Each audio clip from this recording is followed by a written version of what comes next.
Hello students, welcome to my YouTube channel Geography Guru. Today we are here with the second episode of class 10th Political Science chapter number 1 Power Sharing सत्ता की साझेदारी। पिछला जो हमारा episode था, पिछला जो हमारा वीडियो था, उसमें हमने समझा जाना वो था सत्ता की साझेदारी होती क्या है। और उसके बाद हमने बेल्जियम की कहानी को चुना था। बेल्जियम में निर्जातीय बनावट कैसी है और बेल्जियम में वहाँ के विघटन, वहाँ के बंटवारे को, वहाँ के राजनीतिक तनाव को टालने के लिए जो तरीका अपनाया गया था, जिसे हम Belgian model of power sharing कहते हैं, वो क्या था, उस सब के बारे में हमने जाना, पढ़ा और समझा। आज का जो हमारा एपिसोड रहेगा उसमें हम उसी कहानी को यानी पावर शेयरिंग को, सत्ता की साझेदारी को और अधिक समझने की कोशिश करेंगे। और इसलिए हम एक और नई कहानी लेंगे और वो कहानी होगी श्रीलंका की कहानी। यानी कि श्रीलंका है, उसके बारे में जानेंगे और उसके द्वारा हम समझने की कोशिश करेंगे सत्ता की साझेदारी कैसे की जानी चाहिए और अगर नहीं की जाती है तो क्या परिणाम निकल सकते हैं। तो ये यहाँ पे आप देख सकते हो, एक तरफ बेल्जियम को शो किया गया, दूसरी साइड में यहाँ पे श्रीलंका हमारा पड़ोसी देश है। चलिए शुरुआत करते हैं। सबसे पहले हम जानने की कोशिश करेंगे श्रीलंका की निर्जातीय जातीय बनावट के बारे में। थोड़ा सा श्रीलंका की विशेषता को जानते हैं, उसके बाद यहाँ की समस्या को समझेंगे। श्रीलंका हमारा पड़ोसी देश है। आप सभी को पता है, एक द्वीपीय राष्ट्र है जिसको आज़ादी 1948 में मिली थी, यानी कि हमारी आज़ादी की एक वर्ष बाद। ये भारत के दक्षिण में लगभग 2 करोड़ के आसपास यहाँ की आबादी है। यहाँ की जनसंख्या, जो हरियाणा की जनसंख्या जो 2.5 करोड़ के आसपास है, उससे कम है। यहाँ की जातीय बनावट भी काफ़ी जटिल है। यहाँ पर 2 समूह हैं। इसमें सिंगली भाषा समूह है 74% और दूसरे हैं तमिल भाषी लोग हैं 18%। यानी कि भाषा के आधार पे 2 समूह यहाँ पे, सिंगली भाषा बोलने वाले लोग हैं 74% और तमिल बोलने वाले जो लोग हैं वो है 18%। तमिल हैं, उनको 2 समूहों में बांटा गया, यानी कि तमिल जो लोग हैं उनमें भी 2 समूह बने हुए हैं, 2 ग्रुप बने हुए हैं। वो 2 समूह कौन से हैं? पहले है श्रीलंकाई तमिल 13% के आसपास। श्रीलंकाई तमिल कौन से तमिल है? जो देश के मूल तमिल है, जो वहीं के निवासी हैं। और 5% जो लोग हैं तमिल भाषी में से, वो हैं भारतीय तमिल, जो भारत से औपनिवेशिक शासन यानी अंग्रेजी शासन के दौरान श्रीलंका में गए थे बगानी श्रमिकों के रूप में। ओके, तो वहाँ पे 74% कौन है? सिंगली भाषी हैं। 18% जो हैं वो है तमिल भाषी, और तमिल भाषियों के 2 समूह हैं। तो ये वहाँ का निर्जातीय समूह है। लेकिन इतना ही नहीं है, इसके साथ साथ भाषा के आधार पर अगर हम देखें तो भाषा के आधार पर भी यहाँ पर समूह वो बंटे हुए हैं।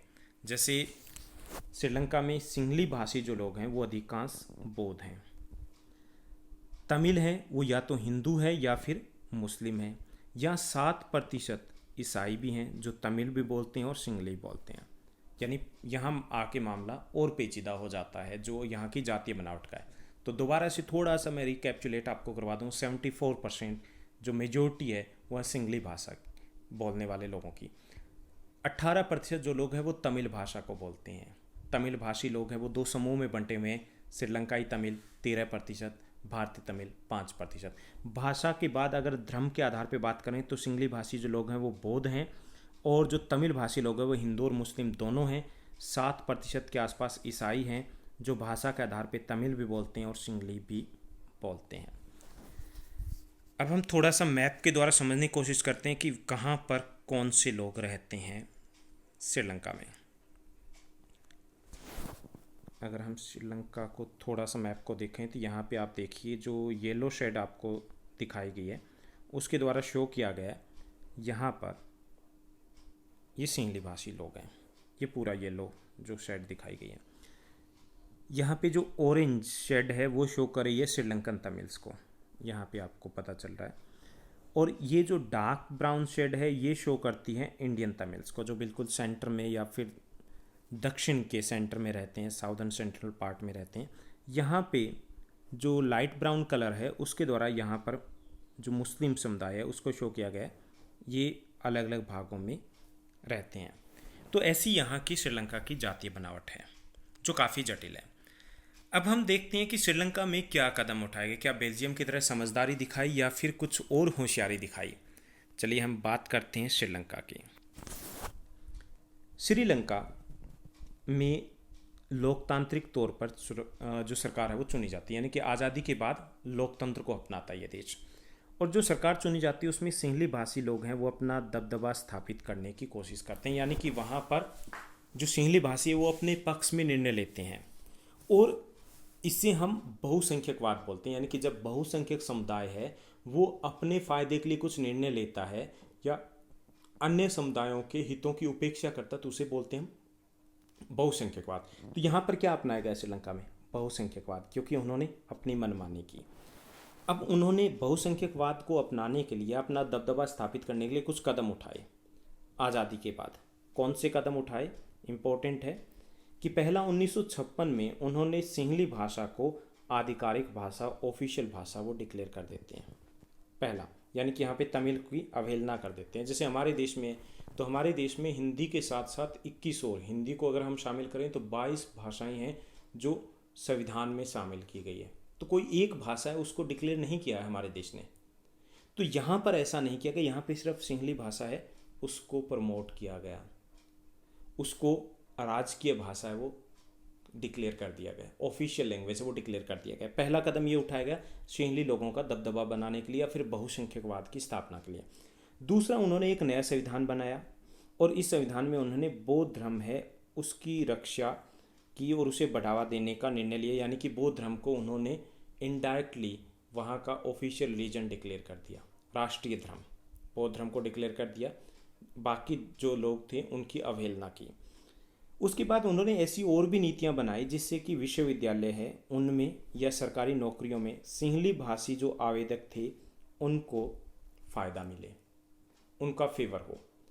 तो ये कुछ कदम थे, इन कदमों से वहाँ पर बहुसंख्यकवाद है उसको स्थापित करने के प्रयास किए गए। ओके, अब जब बहुसंख्यकवाद को स्थापित करने का प्रयास किया गया तो जो अल्पसंख्यक थे, जैसे तमिल भाषी लोग थे, उनमें धीरे धीरे एक डर सा पैदा हो जाता कि हमें पीछे धकेला जा रहा है, जैसी कि सिचुएशन बेल्जियम में हुई थी। तो इन फैसलों से धीरे धीरे श्रीलंकाई तमिलों के बीच में अलगाव की भावना को बढ़ावा दिया। उन्हें लगा कि हमारे साथ भेदभाव किया जा रहा है, हमें इस देश का नागरिक नहीं माना जा रहा है। तो इन फैसलों के बाद वहाँ पर जो तमिल है उनमें धीरे धीरे देश के प्रति या फिर जो सरकार है उसके प्रति एक गुस्सा, एक शंका है उसका जन्म होता है। तो श्रीलंकाई तमिलों ने वहाँ पर क्षेत्रीय स्वायत्तता, शिक्षा और नौकरियों में समानता के लिए मांग करनी शुरू कर दी। दूसरा, उन्होंने एक आधिकारिक भाषा के रूप में तमिल की मान्यता के लिए भी संघर्ष करना शुरू कर दिया, यानी कि उन्होंने 3 मांगें रखी। पहला ये कि उन्हें क्षेत्रीय स्वायत्तता दी जाए, दूसरे था कि उन्हें शिक्षा और नौकरियों में समानता का अधिकार दिया जाए, और तीसरा ये था कि तमिल को भी ऑफिशियल लैंग्वेज है वो घोषित की जाए। 3 मांगें उन्होंने शुरू कर दी जब संघर्ष शुरू हुआ, और इसके लिए उन्होंने कई पार्टियों का गठन भी किया और लगातार ये संघर्ष जारी रहा। यानी उनकी 3 प्रमुख मांगें थी और ये जो संघर्ष था वो बढ़ता गया। और 1980 के दशक में श्रीलंका के उत्तरी और पूर्वी हिस्सों में उन्होंने एक अलग राज्य की मांग करनी शुरू कर दी, जिसे स्वतंत्र तमिल ईलम कह सकते हैं। LTTE एक संगठन बनाया गया जिसके तहत इस तमिल ईलम है उस स्टेट की मांग करनी शुरू कर दी उन्होंने। और जल्द ही ये जो मांग थी ये धीरे धीरे गृह युद्ध में बदल जाती है, सिविल वॉर वहाँ पर शुरू हो जाता है। यानी ये सब क्यों हो रहा था? क्योंकि वहाँ सत्ता की साझेदारी नहीं की गई थी। तो धीरे धीरे सिविल वॉर वहाँ पर शुरू हो जाता है और इसके परिणाम बड़े भयंकर निकलते हैं। दोनों समुदायों के हजारों लोग मारे जाते हैं। इस गृह युद्ध ने इस देश के सामाजिक, सांस्कृतिक, आर्थिक जीवन को एक बड़ा झटका दिया। आपने अगर इकोनॉमिक्स पढ़ा है, पहला चैप्टर अगर आपने कर लिया है तो उसमें आप देखोगे कि श्रीलंका आर्थिक विकास में भारत से कहीं आगे है, वो भी तब जब ये गृह युद्ध हुआ। अगर ये इस प्रकार का सिविल वॉर ना होता तो शायद श्रीलंका और ज़्यादा बेहतर स्थिति में होता। तो वहाँ के न केवल आपसी भाईचारे को, वहाँ के आर्थिक विकास को, वहाँ की संस्कृति को बड़ा झटका लगा इस गृह युद्ध के कारण।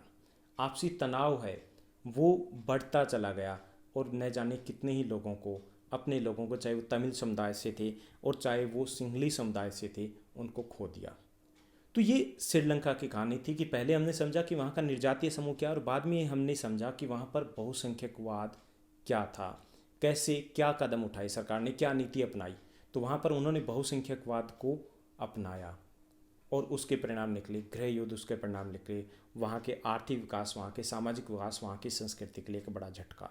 ओके, तो यहाँ से अगर क्वेश्चन की बात करें तो पहला क्वेश्चन बनता है श्रीलंका के निर्जातीय समूह या जातीय बनावट पर एक नोट लिखिए।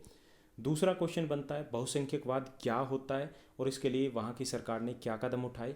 तीसरा है श्रीलंका के तमिलों की क्या प्रमुख मांगे थी। ओके, तो ये आपको क्लियर हो गए होंगे। तो ये दोनों कहानियाँ हमने पढ़ी। अब दोनों कहानियों से हम निष्कर्ष निकालते हैं कि क्या सीखा हमने, जिससे हमारा जो सत्ता की साझेदारी है उसका कंसेप्ट काफ़ी हद तक क्लियर हो जाएगा। तो दोनों देश लोकतांत्रिक देश है, यानी कि लोगों के द्वारा चुनी हुई सरकार है, लेकिन वे सत्ता के बंटवारे की जो अवधारणा है और नज़रिया उसमें अलग अलग रुख अपनाते हैं। बेल्जियम सत्ता के बंटवारे के साथ जाता है और वहाँ पर शांति स्थापित होती है, यानी कि वहाँ की जो सरकार, बेल्जियम की सरकार होती है, वहाँ के जो नेता होते हैं, उन्होंने ये महसूस किया कि देश की एकता के लिए आवश्यक है कि शक्तियों का बंटवारा किया जाए। उन्होंने विभिन्न समुदायों, क्षेत्रों की भावनाओं, हितों का सम्मान करने में ही ये समझा कि इससे ही देश की एकता संभव है, और वास्तव में वो सफल रहता है प्रयोग।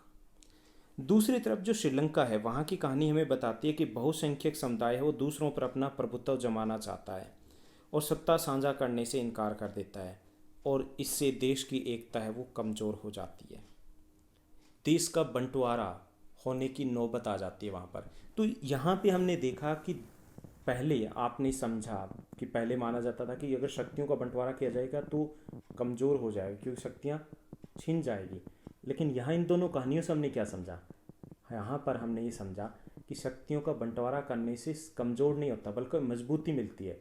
बेल्जियम मजबूत हुआ, वहाँ की एकता और ज़्यादा मजबूत हुई, और ज़्यादा आर्थिक विकास हुआ, शक्तियों का बंटवारा किया गया, सत्ता की साझेदारी की गई। दूसरी तरफ श्रीलंका है जहाँ पावर शेयरिंग नहीं की गई, सत्ता की साझेदारी नहीं की गई, क्या वो मजबूत हुआ? नहीं, कमज़ोर हो गया और कमज़ोर हो गया। तो ये सत्ता की साझेदारी है, उसकी ताकत है कि सत्ता की साझेदारी लोकतंत्र की आत्मा होती है, सत्ता की साझेदारी है वो लोकतंत्र की नींव होती है और देश के विकास के लिए, सामान्य शांति के लिए बहुत आवश्यक है। तो ये दो कहानियाँ थी इस एपिसोड में। हम बस इतना ही। नेक्स्ट एपिसोड में जो हमारा इस चैप्टर का लास्ट एपिसोड होगा, हम कुछ और टर्म्स को समझने की कोशिश करेंगे। हम समझने की कोशिश करेंगे कि सत्ता की साझेदारी क्यों आवश्यक है और अगर आवश्यक है तो कैसे कर सकते हैं। तो तब तक आप ऐसे ही पढ़ते रहिए, साथ बने रहिए। अगर आपको अच्छा लग रहा है ये एपिसोड, सब कुछ वीडियोस, तो चैनल को लाइक, सब्सक्राइब, शेयर ज़रूर कीजिए। Thank you, bye bye, take care.